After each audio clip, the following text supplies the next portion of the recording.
আছে একটা।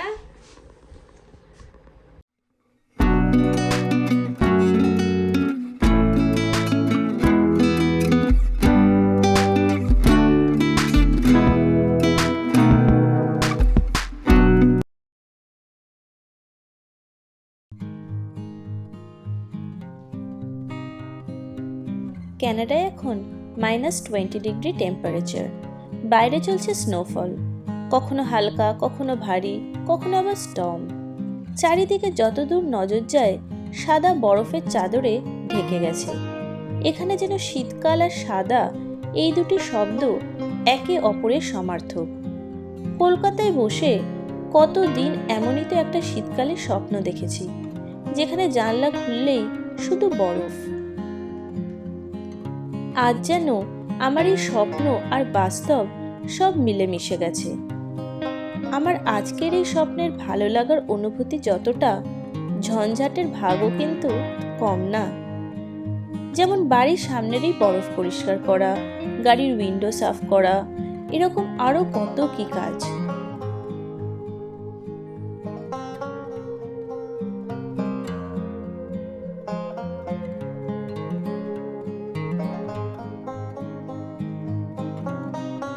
আর এই দেখো, এই বাড়িতে আবার স্নোম্যান বানিয়েছে। এটা কিন্তু এখানে প্রায় বাড়িতেই দেখা যায়। এদিকে আমাদের বাড়িতে এই ঠান্ডার মধ্যেই চলছে মকর সংক্রান্তি স্পেশাল পিঠে পুলির তোড়জোড়। হ্যালো বন্ধুরা, কেমন আছো?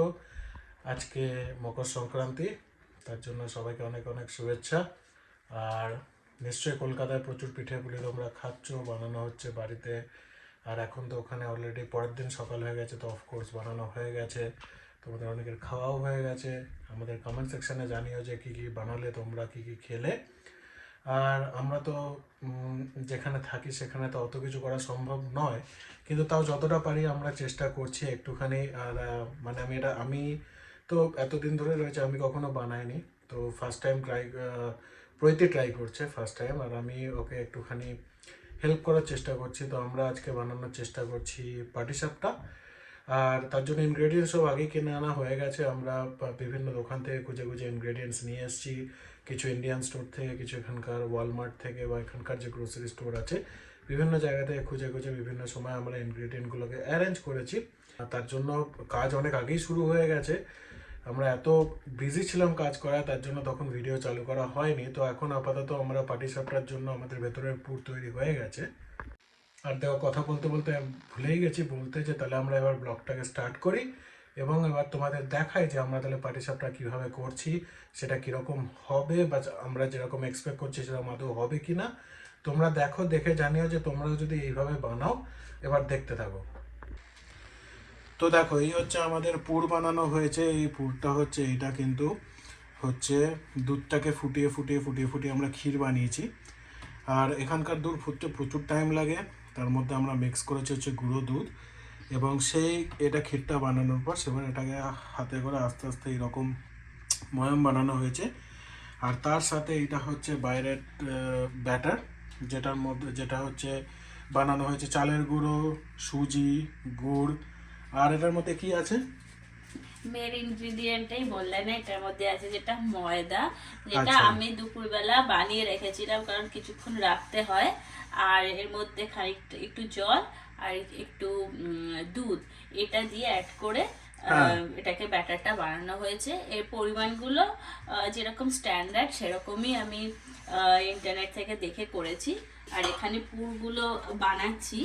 এই যে ক্ষীর যেটা বাড়িতে বানানো, যদি কলকাতায় থাকতাম তাহলে তো কলকাতাতে খোয়া ক্ষীর পাওয়াই যায় কিনতে, কিন্তু যেহেতু এখানে পাওয়া যায় না, সেই জন্য বাড়িতে এরকম ক্ষীর বানিয়ে নিয়েছি। নিয়ে পুরগুলো বানাচ্ছি, পুরের কাজটা চলছে। আর পুরটা হয়ে গেলেই এবারে পাটিসাপটা করব।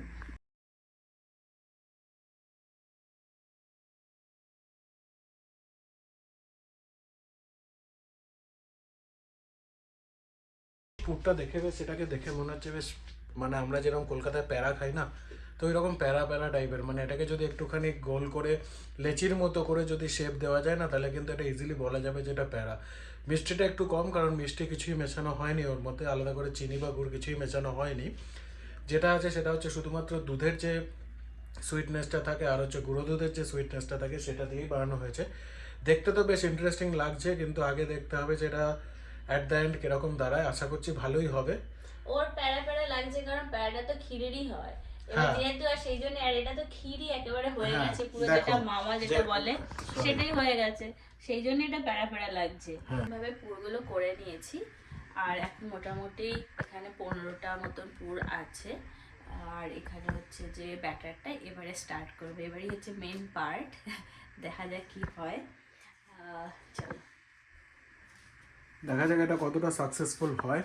যদিও ফার্স্ট টাইম, তো বারবার বলছে প্রথমবার, কিন্তু আমি এর আগে করেছি পাটিসাপটা, তো একেবারে একা সেরকম ভাবে করিনি, সব কিছু অ্যারেঞ্জ করে ফ্রম দ্য স্ক্র্যাচ এখান থেকে, সেইটা হচ্ছে প্রথমবার। আগে যেরকম হয় যে থিওরি হয়ে গেছে, এবার প্র্যাকটিক্যালটা দেখতে হবে যে আদৌ এক্সিকিউট করা যায় কিনা। এবারে খাতার পেন এসে গেছে পরীক্ষার হলে, এবারে হচ্ছে লেখার পালা, যে কতটা পড়েছি সেটা সেই রকম আর কি ফিলিং হচ্ছে। তো যাই হোক, আমি ঘিতেই করব, ঘিটা এখানে একটু ব্রাশ করে নেব। আর আরেকটা ব্যাপার হচ্ছে, তোমরা অনেকে ওই তাওয়াতে করো, যেহেতু আমার কাছে আমার একটা তাওয়া আছে বাট ওটা ঠিকভাবে ওয়ার্ক করে না, তো সেই কারণে আমার কাছে এইরকম একটা রয়েছে নন স্টিকের, তো সেইটাতেই আমি করবো, যেহেতু এটা অনেকটা ভলিউম এটার, তো এটা মোটামুটি আমার মনে হয় করা যাবে। তো প্রথমে প্যানের উপর যাচ্ছে ঘি, এবং সেটা হচ্ছে যাতে না লেগে যায়।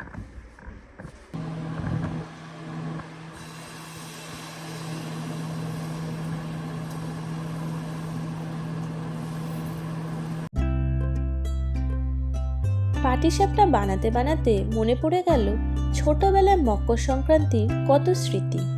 ভাপা পিঠে, গোকুল পিঠে, রসবড়া, কত এরকম পিঠেই না হতো বাড়িতে। মা দিদার সাথে হাতও লাগাতাম কখনো কখনো।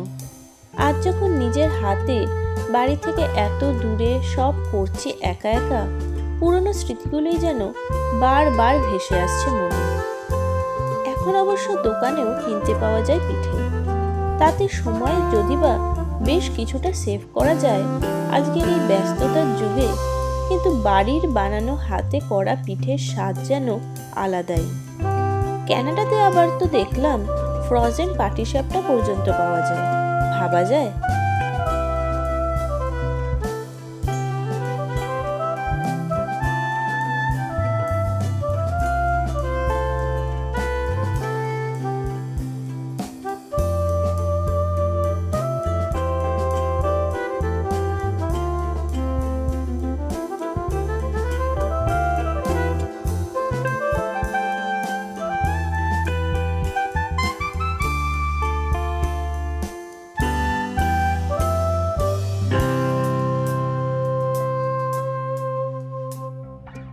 আর এখানে আমার বর্মশাই পরামর্শ দিচ্ছে আজকের এই পিঠের সাকসেসে আমাদের পিঠের স্টল দেওয়ার। এই বরফের দিনে পিঠে বেচা মন্দ যদিও হবে না, কিন্তু কথা হলো তিনি শুধু পরামর্শদাতাই। গুরু দায়িত্ব আমারই কাঁধে পড়বে সেটা আন্দাজ করতে পেরে তৎক্ষণাৎই আমি নাকাচ করে দিলাম ওনার এই প্রস্তাবটা। যাই হোক, প্রথমটা একটু ভয় লাগলেও মোটামুটি বেশ ভালোই ম্যানেজ করে এক এক করে ফেললাম সবকটা পাটিসাপটা। দুধ পুলিও আজকে করবো ভেবেছিলাম, কিন্তু সমস্যা হলো এখানে একা হাতে সবটা করা, তাই দুধ পুলিটা পরের দিনের জন্যই তুলে রাখলাম। তো আমাদের পাটিসাপটা কিন্তু রেডি হয়ে গেছে, আর এই হলো, দেখে নাও আমাদের পাটিসাপটা। অনেকগুলোই হয়েছে আলটিমেটলি। প্রথমে ভাবছিলাম যে কতটা হবে, ব্যাটারটা অনেকটাই হয়েছিল, কিন্তু আমার যতটা পুর হয়েছিল একেবারে মাপে মাপে একেবারে হয়ে গেছে। পুরটাও শেষ হয়ে গেছে, ব্যাটারটাও শেষ হয়ে গেছে, মোটামুটি 14-15টা হয়েছে। তো এবারে টেস্ট করব আর তোমাদেরকে বলবো যে কিরকম লাগলো। হ্যাঁ, তো আমি মোটামুটি যেগুলো বানিয়েছি সেগুলো, ও বানিয়েছে একটা, এই যে বিরাট বড় একটা লাস্টে, এইটা ও বানিয়েছে, আর এটা আমি বলেছি যে এটা ওই খাবে। ঠিক আছে, আমি তো বাড়িতে এরকম চ্যাপ্টা পাটিসাপটাই দেখেছি, তাই চ্যাপ্টাই বানিয়েছি। তো সেটাই তোমরাই খাবো। দেখে বলো যে এই পাটিসাপটা গুলো কিরকম হয়েছে। তো এবার আমরা খাবো, খেয়ে তোমাদের জানাবো যে জিনিসগুলো কেমন হলো, এবং এটাকে যদি আগে আমরা আর কোনো পিঠে বানানোর চিন্তা করতে পারি কিনা। টেস্ট করো দেখি।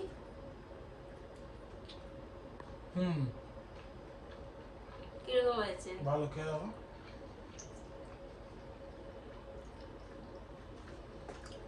খুব ভালো ভালো হয়েছে। হয়েছে। অন্য পিঠে বানানো ট্রাই করে যেতে পারে। আর এটা যেহেতু গুড় দিয়েছি, গুড়ের একটা ফ্লেভার আসছে, খুবই ভালো লাগছে। মানে এই শীতকালটায় গুড়ের যা কিছু মিষ্টি বলো বা পিঠে পুলি অসাধারণ লাগে। তো চলো বন্ধুরা, সাথে থাকার জন্য ধন্যবাদ। ভিডিওটা তাহলে এখানেই শেষ করছি। কমেন্টে জানিও যে কেমন লাগলো তোমাদের। আর তোমরা কি কি পিঠে খেলে? পুলি করেছো এবারে সংক্রান্তিতে, আর কি কি খেলে সেগুলো অবশ্যই কিন্তু কমেন্ট করে জানিও। আর যদি এতদূর দেখে থাকো তাহলে অবশ্যই একটা লাইক করে দিও, শেয়ার করে দিও, আর সাবস্ক্রাইব করতে কিন্তু একদম ভুলবে না আমাদের channel voice of happiness. Tata.